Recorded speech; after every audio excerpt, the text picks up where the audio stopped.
إن الحمد لله نحمده ونستعينه ونستغفره ونعوذ بالله من شرور أنفسنا ومن سيئات أعمالنا. من يهده الله فلا مضل له ومن يضلل فلا هادي له، وأشهد أن لا إله إلا الله وحده لا شريك له، وأشهد أن محمدًا عبده ورسوله. يا أيها الذين آمنوا اتقوا الله حق تقاته ولا تموتن إلا وأنتم مسلمون. يا أيها الناس اتقوا ربكم الذي خلقكم من نفس واحدة وخلق منها زوجها وبث منهما رجالا كثيرا ونساء، واتقوا الله الذي تساءلون به والأرحام إن الله كان عليكم رقيبا. يا أيها الذين آمنوا اتقوا الله وقولوا قولا سديدا يصلح لكم أعمالكم ويغفر لكم ذنوبكم، ومن يطع الله ورسوله فقد فاز فوزا عظيما. أما بعد فإن خير الحديث كتاب الله، وخير الهدى هدى محمد صلى الله عليه وسلم، وشر الأمور محدثاتها، وكل محدثة بدعة، وكل بدعة ضلالة، وكل ضلالة في النار. أعوذ بالله من الشيطان الرجيم. وأمر أهلك بالصلاة واصطبر عليها لا نسألك رزقا نحن نرزقك والعاقبة للتقوى.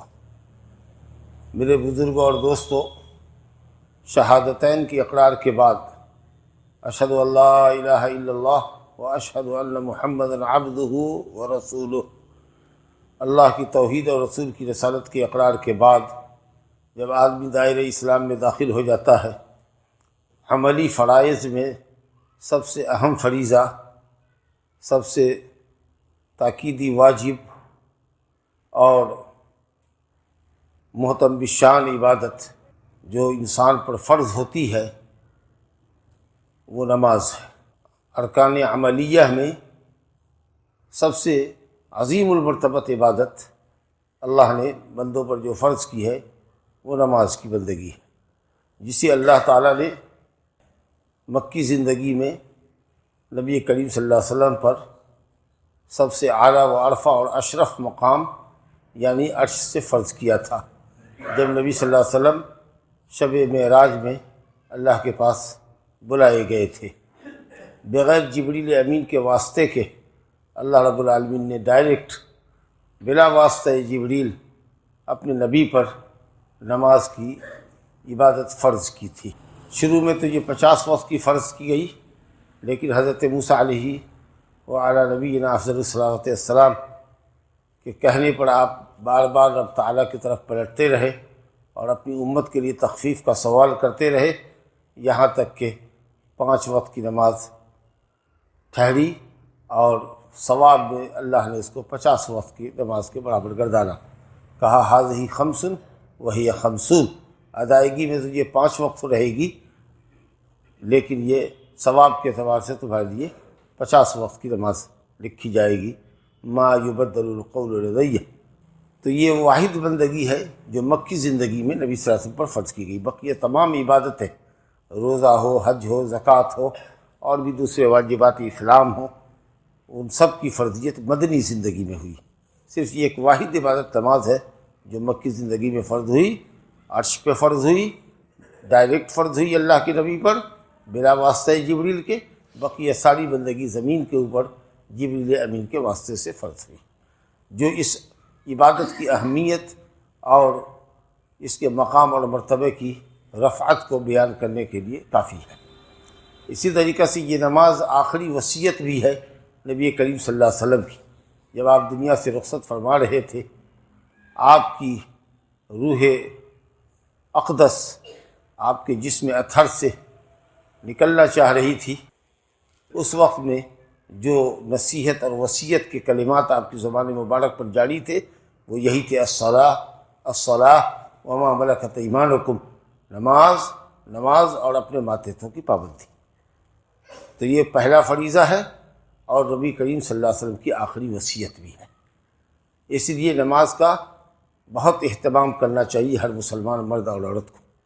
اور آپ کو معلوم ہو کہ صاحب یہ بندگی جو بالغ ہونے کے بعد فرض ہوتی ہے، اگرچہ اس نماز کی اہمیت کے پیش نظر گارجین حضرات کو، اولاد والوں کو حکم دیا گیا ہے کہ اپنے بچوں کو 7 سال کی عمر سے نماز کا حکم کریں، اور جب 10 سال کے ہو جائے اور نماز نہ پڑھیں تو ان کی عمر کے حساب سے ان کی ہلکی پٹائی بھی کرو، تاکہ وہ نماز پر کاربند ہوں، تاکہ بلوغت کی عمر تک پہنچتے پہنچتے وہ نماز کے پکے عادی بن جائیں۔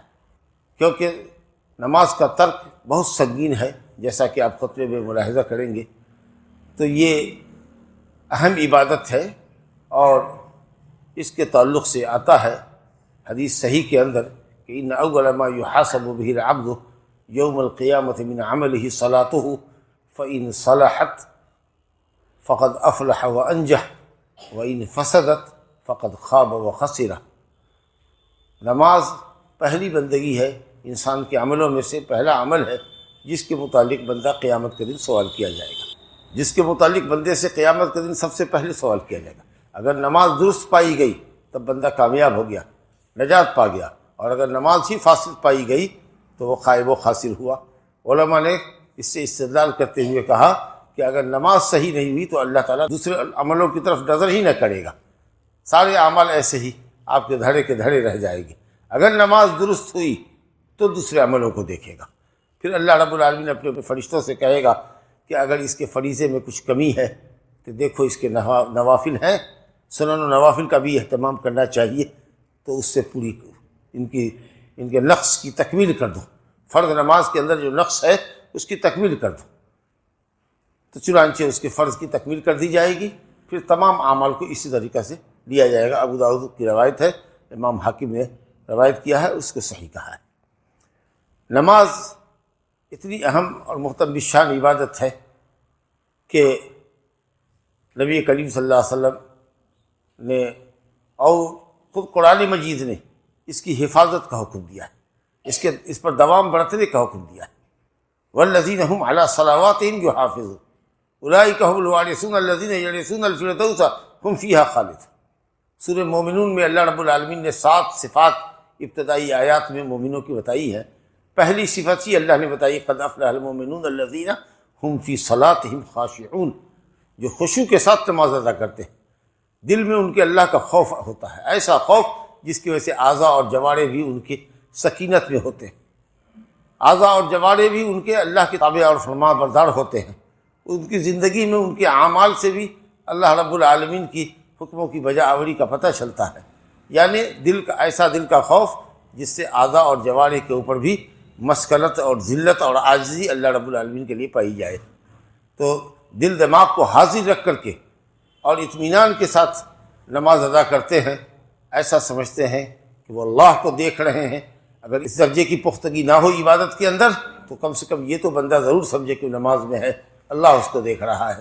حضور قلب و دماغ کے ساتھ نماز پڑھے اور اعضاء کو مناسب طریقے سے رکھے، بلا ضرورت نگاہوں کو ادھر ادھر نہ دوڑائے، اور ہاتھ کو بلا ضرورت جو مناسب مقامات ہیں، جو مسنون مقامات ہیں، ان سے نہ ہٹائے۔ مثلا نیت باندھنا ہے اس کو سینے پر، یا رکوع میں گھٹنے پہ ہاتھ رکھنا ہے، سجدے میں زمین پہ کندھے کے برابر رکھنا ہے، تحیات میں زانوں پہ رکھنا ہے، تو بلا ضرورت کے ہاتھ کو ادھر ادھر نہ لے جائے۔ ہاں اگر کہیں پر جسم کو کھجانے کی ضرورت ہو تو آدمی کھجلا سکتا ہے، لیکن کچھ لوگوں کی عادت ہوتی ہے کہ صاحب داڑھی سے کھیل رہے ہیں، کچھ موبائل سے کھیل رہے ہیں، کچھ گھڑی کی سوئیوں کو چابی دے رہے ہوتے ہیں، تو اس طرح کے لایانی عمل کرتے ہیں، تو اس سے بچنا چاہیے۔ دل میں اللہ کا خوف ہوگا تو اعضاء کے اندر بھی سکینت آئے گی، مسکنت آئے گی، ذلت آئے گی، تابعداری آئے گی اللہ رب العالمین کے سامنے۔ تو نماز کی حفاظت کرنی چاہیے۔ کہا والذین هم علی صلاتہم، پہلی صفت ہوئی کہ نماز خشوع خضوع کے ساتھ پڑھتے ہیں، اور آخری صفت بھی اللہ نے یہ بتائی ہے کہ والذین هم علی صلواتہم یحافظون، ہمیشگی برتتے ہیں، وقت وقت پہ نماز پڑھتے ہیں، اول وقت پہ پڑھتے ہیں۔ نماز کو ارکان اور شرائط و ارکان، واجبات و سنن نوافل کے ساتھ پڑھتے ہیں، طہارت کا خیال رکھتے ہیں، کہیں پیشاب کا چھینٹا تو نہیں پڑ گیا، کہیں پیشاب کا قطرہ کپڑے میں تو نہیں گر گیا، پوری طہارت کے ساتھ، مکمل طہارت کے ساتھ نماز پڑھتے ہیں، مکمل طریقے سے وضو کرتے ہیں۔ جمعہ کے دن تو غسل واجب ہے، اگر عذر نہ ہو تو غسل کر کے آتے ہیں، خوشبو لگا کے آتے ہیں، اہتمام سے آتے ہیں، اور قبلہ کا استقبال صحیح کرتے ہیں، اوقات پر نماز پڑھتے ہیں، اور جو بھی واجبات اور اطمینان سے جو سنن اور نوافل کی ادائیگی ہوتی ہے اس کو اطمینان سے ادا کرتے ہیں۔ تو یہ ہے محافظت۔ ایک مقام پر فرمایا والذین هم علی صلاتهم دائمون، جو ہمیشہ اپنی نماز پر دوام رکھتے ہیں۔ اور رب العالمین کا ارشاد ہے ایسے لوگوں کے لیے جو کبھی نماز پڑھتے ہیں کبھی چھوڑتے ہیں، یا کبھی نہیں پڑھتے، یا صرف جمعہ پڑھتے ہیں، واللہ کتنی سخت وعید ہے، کتنا بڑا گناہ ہے، کتنا بڑا جرم ہے۔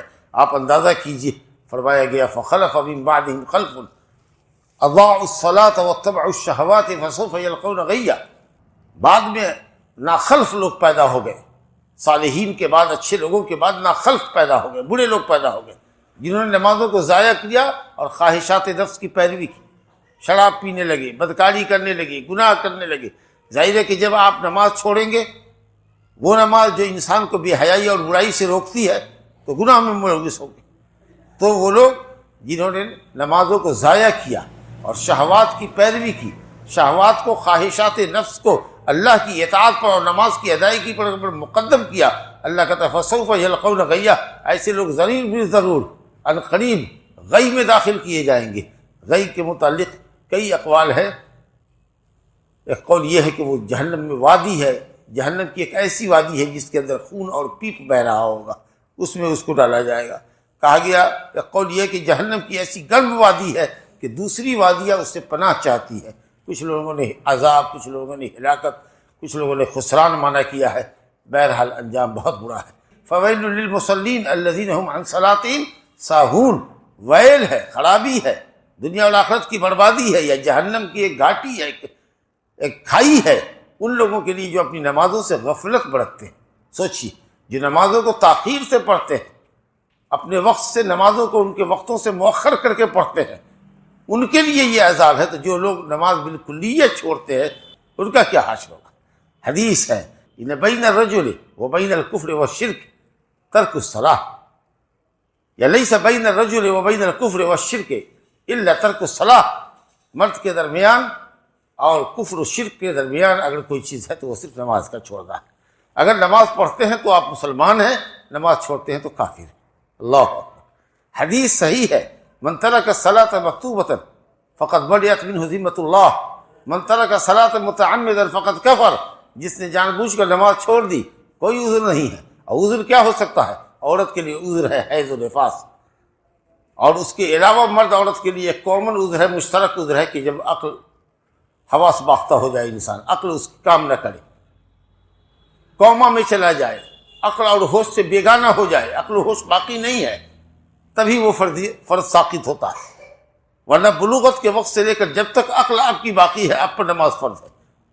اور یہ ایسی عبادت ہے جس میں جو ہر وقت اور ہر کسی پر فرض ہے، سفر میں ہے تو بھی، حضر میں ہے تو بھی، بیمار ہے تو بھی، صحت مند ہے تو بھی، جوان ہے تو بھی، بوڑھے ہے تو بھی، مالدار ہے تو بھی، غریب ہے تو بھی، اللہ اکبر، مرد ہے تو بھی اور عورت ہے تو بھی۔ یہی وہ عبادت ہے جو ہر کسی پر ہر جگہ فرض ہے، وجوب سے لے کر کے، بلوغت سے لے کر کے جب تک عقل و ہوش باقی ہے اس وقت تک فرض ہے۔ اور عورتوں کے لیے حیض اور نفاس کے ایام کی نمازیں اللہ نے معاف کی۔ روزہ بھی رکھنے کی، روزہ چھوڑنے کی رخصت دی ہے، لیکن روزے کی قضا واجب ہے، لیکن نماز کی تو نہ ادا جائز ہے نہ قضا جائز ہے، اللہ نے معاف کیا ہے عورتوں پر، بس یہی ہے عذر۔ تو بلا عذر اگر کسی نے نماز کو چھوڑا کافر ہو گیا۔ اس لیے نماز کی پابندی ہر جگہ ہر حال میں کیجیے، حفاظت کیجیے، وقت وقت میں نماز پڑھیے، ٹال کے مت پڑھیے، دو نمازوں کو اکٹھا کر کے پڑھنے کی عادت ختم کیجیے۔ مرتبہ نبی صلی اللہ علیہ وسلم نے صحابہ کے درمیان نماز کا ذکر کیا، کہا من حافظ علیہا کانت لہ نورا و برہانا و نجات یوم القیامہ، جس نے نماز کی حفاظت کی اس کے لیے نماز نور ہوگی، نجات ہوگی اور دلیل ہوگی اس کے ایمان پر۔ قیامت کے دن کے اندھیرے میں نور بن کر کے نماز آگے آگے بڑھے گی اور نجات اللہ کے عذاب سے نجات ملے گی۔ ومن لم يحافظ علیہا لم یکن لہ نور ولا برہان ولا نجات یوم القیامہ، اور اگر جس نے نماز کی حفاظت نہیں کی، کبھی پڑھا کبھی چھوڑا، تو اس کے لیے نہ قیامت کا دن نور ہوگا، نہ نجات ہوگی، نہ برہان ہوگا۔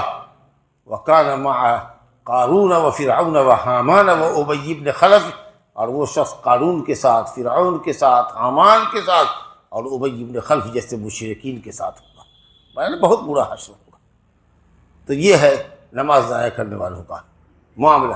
مگر اس کے باوجود بھی افسوس ہے کہ اس قدر تاکید کے باوجود بھی مسلم معاشرے کی اکثریت نمازوں سے غافل ہے، اور مردوں کے مقابلے میں کچھ عورتیں ہی ہیں، عورتیں زیادہ ہی نماز سے غفلت کرتی ہیں۔ ہماری ذمہ داری ہے قوا انفسکم واہلیکم نارا، کہ ہم خود بھی اللہ سے ڈریں، اپنے بچوں کو بھی ڈرائیں۔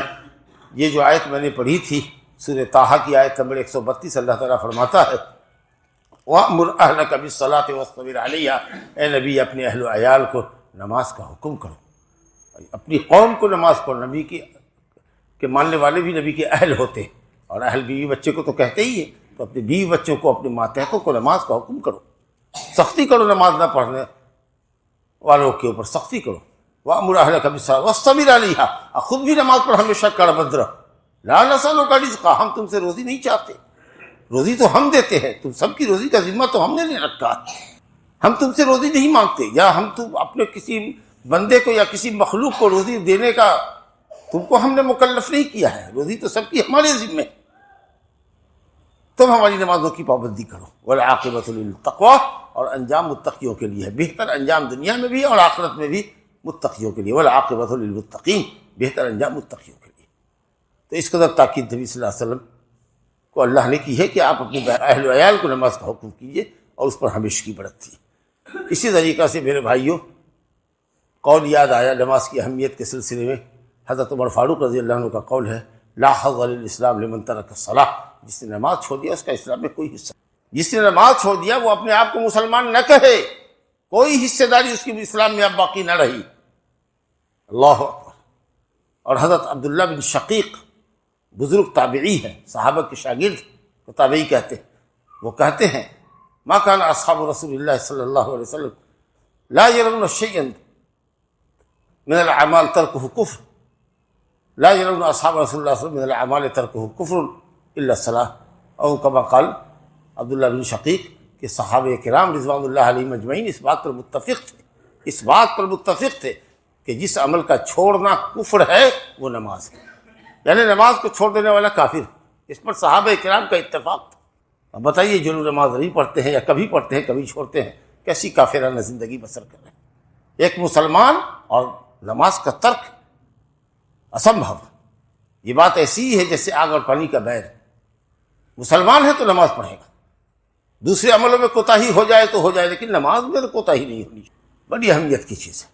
اور اطمینان سے نماز پڑھنا چاہیے، رکوع اور سجدہ اطمینان سے کرنا چاہیے۔ جلدی رکوع میں پیٹھ سیدھی بھی نہیں ہوئی کہ اٹھ گئے، اور پیٹھ اگر ابھی سمیع اللہ لمن حمدہ ربنا لک الحمد بتائیے تو امام ہے تو کرے گا، یا مقتدی ہے تو ربنا لک الحمد حمدا کثیرا طیبا مبارکا فیہ کہے گا، پوری کمر سیدھی ہو جانی چاہیے، پیٹھ کی پوری ریڑھ کی ہڈی سیدھی ہو جانی چاہیے۔ اسی طریقے سے سجدے میں آدمی اطمینان سے 7 اعضاء پر سجدہ کرے، 2 ہاتھ، 2 پاؤں، 2 گھٹنا اور پیشانی اور ناک کے اوپر سجدہ کرے، پھر 2 سجدے کے درمیان بیٹھے کہ پیٹھ اس کی سیدھی ہو جائے بیٹھ کر۔ اگر یہ اعتدال نہیں ہے نماز کے اندر، اطمینان نہیں ہے، تو ایسے شخص نماز کا چور کہا گیا ہے۔ کہا اسوأ الناس سرقۃ، سب سے برا چور وہ ہے جو نماز میں چوری کرتا ہے۔ کہا رسول اللہ نماز میں چوری کرتا ہے کیا مطلب؟ کہا لا یتم رکوعہا ولا سجودہا، نہ رکوع مکمل کرتا ہے نہ سجدہ مکمل کرتا ہے، اطمینان کی نماز نہیں پڑھتا۔ تو اطمینان سے نماز پڑھو، نماز اطمینان سے پڑھنے کی چیز ہے، سکون کے ساتھ پڑھو، کھٹپٹ جلدی مت کرو۔ حضرت حذیفہ رضی اللہ عنہ نے، بخاری شریف کی روایت ہے، حضرت حذیفہ رضی اللہ عنہ نے ایک شخص کو دیکھا کہ رکوع سجدہ جلدی کر رہا ہے، کہا کہ ما صلیت، تم نے نماز نہیں پڑھی، وَلَوْ مِتَّ وَأَنْتَ تُصَلِّي هَذِهِ الصَّلَاةَ مِتَّ عَلَى غَيْرِ فِطْرَةِ محمد صلی اللہ علیہ وسلم، اگر تم بڑھ گئے اسی حالت میں ایسے ہی نماز پڑھتے ہوئے تو تم نبی صلی اللہ علیہ وسلم کی ملت اور شریعت پر نہیں ہوگے۔ اطمینان کی نماز پڑھا۔ اور مرد حضرات کے لیے ضروری ہے کہ جو قادر ہیں مسجد میں آنے پر بیمار نہیں ہے تو ان کو چاہیے کہ مسجد میں آئیں، سستی کرتے ہیں، گھر میں نماز پڑھ لیتے ہیں بلا عذر کے۔ واجب ہے جماعت سے نماز پڑھنا، واجب ہے صحیح قول کے مطابق۔ نبی صلی اللہ علیہ وسلم نے فرمایا من سمع النداء فلم یجب، جس نے اذان سنی اور مسجد کو نہیں آیا، لم تقبل له صلاۃ الا من عذر، تو اس کی نماز قبول نہیں کی جائے گی الا یہ کہ عذر ہو۔ سخت وعید ہے۔ ایک اندھا صحابی آیا، کہا یا رسول اللہ میرے پاس کوئی میرا ہاتھ پکڑ کر مسجد میں لانے والا نہیں ہے، آپ مجھے رخصت دیتے ہیں کہ میں گھر میں نماز پڑھ لوں؟ اندھا آدمی، کوئی ہاتھ پکڑ کے لانے والا نہیں ہے، مثال کے طور پر رات کی نماز عشاء فجر کی مان لیجئے تو اور کٹھن معاملہ ہو جائے گا۔ تو آپ نے کہا ٹھیک ہے گھر میں پڑھ لو، لیکن پھر جب کچھ دور گیا واپس تو پلٹایا، آپ نے کہا کیا کہا؟ تو کہا کہ میرے پاس کوئی قائد نہیں ہے، مجھ کو کوئی ہاتھ پکڑ کے لانے والا نہیں ہے مسجد میں کیا گھر میں نماز پڑھ لوں؟ تو آپ نے کہا نہیں. حل تسمعون النداء، اذان سنتے ہو؟ قال نعم، کہا ہاں. کہا فاجب، تو آنا پڑے گا. اللہ اکبر. ہم اعضاء جوارح کی سلامتی کے باوجود، آرام اور عافیت میں ہونے کے باوجود بھی سستی کرتے، گپ بازیاں کرتے ہیں. مغرب کی نمازیں ہوٹلوں میں گزار دیتے ہیں، اچھا بعد میں پڑھ لیں گے. عشاء کی نماز اچھا بعد میں تنہا پڑھ لیں گے، اچھا ظہر کو عصر کے ساتھ ملا کر کے پڑھ لیں گے. حضرت عبداللہ بن مسعود نے فرمایا من سرہ ان یلقى اللہ غدا مسلما فلیحافظ علی ہؤلاء الصلوات حیث ینادى بہن. کہا جو اس بات سے خوش ہو کہ کل اللہ سے ملاقات کرے، مسلمان ہو کر اللہ سے اگر ملنے پر اگر دل تمہارا راضی ہے اور خوش ہو، اور تم یہ چاہتے ہو کہ تم اللہ سے ملاقات کرو درا حال ہے کہ تم مسلمان رہو اور اللہ تم سے راضی رہے، تو ان نمازوں کی حفاظت کرو، وہاں آ کر ان نمازوں کو ادا کرو باجماعت جہاں اذان دی جاتی. اللہ نے تمہارے نبی کے لیے ہدایت کے طریقے مشروع کیے ہیں، اور دیکھو یہ نماز بھی ہدایت کا بہت اہم طریقہ ہے. اگر تم نے ان نمازوں کو گھر میں پڑھا، ایک آدمی وہیں پر تھا متخلف جو پیچھے رہتا تھا جماعت سے، اکثر پیچھے رہتا تھا، کہا کہ لو صلیتم فی بیوتکم کما یتخلف هذا الرجل فی بیتہ، جیسا کہ یہ آدمی اپنے گھر میں نماز پڑھتا ہے مسجد میں نہیں آتا ہے، اگر اس کے طریقے جیسا تمہارا طریقہ بن جائے کہ تم گھروں میں نماز پڑھو اور مسجد میں نہ آ جاؤ، تو اپنے نبی کے طریقے کو چھوڑ دو گے، شریعت کو چھوڑ دو گے. وَلَوْ تَرَكْتُمْ سُنَّةَ نَبِيِّكُمْ، اور اگر نبی کے طریقے کو چھوڑ دو گے لَضَلَلْتُمْ، تو گمراہ ہو جاؤ گے. اور حضرت عبداللہ بن مسعود نے کہا کہ ہم نے دیکھا ہے اور جانا ہے کہ صحابہ کرام جماعت سے غیر حاضر ہونے والے شخص کو، جس کے پاس کوئی عذر نہیں ہوتا اور جماعت سے نماز نہیں پڑھتا، تو ہم سمجھتے کہ وہ منافق ہے. وَلَقَدْ رَأَيْتُنَا مَا يَتَخَلَّفُ عَنْهَا إِلَّا مُنَافِقٌ مَعْلُومَ النِّفَاقِ، کھلا منافق ہی جماعت سے پیچھے رہے گا، ادروائز کوئی جماعت سے پیچھے نہیں رہ سکتا ہے. وَلَقَدْ كَانَ الرَّجُلُ يُؤْتَىٰ بِهِ يُحَاذَىٰ بَيْنَ رَجُلَيْنِ حَتَّىٰ يُقَامَ فِي الصَّفِّ، اور ہم نے وہ بھی دیکھا ہے کہ لوگ دو بچوں کے کندھے پر ہاتھ رکھ کر، دو آدمی کے کندھے پر ہاتھ رکھ کر پاؤں گھسٹتا ہوا مسجد میں لایا جاتا تھا اور صف میں کھڑا کیا جاتا تھا. تو اگر کسی کے پاس یہ بھی سہولت ہے کہ اس کے دو بچے یا دو بھائی مل کر کے یا بھائی بھتیجا مل کر کے اس کو مسجد لا سکتا ہے، وہ آ سکتا ہے، تو اس کو آنا چاہیے. کہاں ہیں ہم لوگ؟ غور کیجیے، ان حدیثوں کی روشنی میں اپنا جائزہ لیجیے، ہم لوگ کہاں کھڑے ہیں؟ میرے بھائیوں، بزرگوں، دوستوں، نمازوں کا اہتمام کرو، گھر کی عورتوں کو بھی نماز کی تلقین کرو، تاکید کرو، مناسب سزا دو اس کو، اور بچوں پر سختی کرو. یاد رکھو رب تعالیٰ سے سب سے زیادہ قریب کرنے والی عبادتوں کو یہی نماز ہے. اقرب ما یکون العبد من ربہ وہو ساجد اذا قام الرجل یصلی فانہ یناجی ربہ. آدمی جب نماز کے لیے کھڑا ہوتا ہے وہ اپنے رب سے گفتگو کرتا ہے، سرگوشی کرتا ہے، اور سب سے زیادہ بندہ نماز میں سجدے کی حالت میں ہوتا ہے تو اللہ سے قریب ہوتا ہے. لہذا سجدے کی حالت میں دعا کرو، دعا قبول ہوگی، اور نماز تمہارے گناہوں کا کفارہ ہوگا. بخاری اور مسلم میں حضرت ابو ہریرہ رضی اللہ عنہ کی حدیث ہے، نبی صلی اللہ علیہ وسلم نے فرمایا ارأیتم لو ان نہرا بباب احدکم یغتسل فیہ 5 مرات هل يبقى من درنہ شیء؟ قالوا لا يبقى من درنہ شیء. قال فذلك مثل الصلوات الخمس يمحو الله بهن الخطايا. کہا اگر کسی کے دروازے پر نہر ہو جس میں 5 مرتبہ کوئی شخص غسل کرے، جس میں 5 مرتبہ کوئی شخص غسل کرے تو کیا اس کے بدن پر میل کچیل رہے گی؟ کہا صحابہ نے کہ نہیں. یومیہ 5 مرتبہ غسل کرنے والے کے بدن پر کوئی میل کچیل رہے گی؟ کہا نہیں. کہا یہی مثال 5 وقت کی نمازوں کی ہے، جو ان نمازوں کی ادائیگی کرے گا اس کے اوپر گناہوں کی میل کچیل صاف ہو.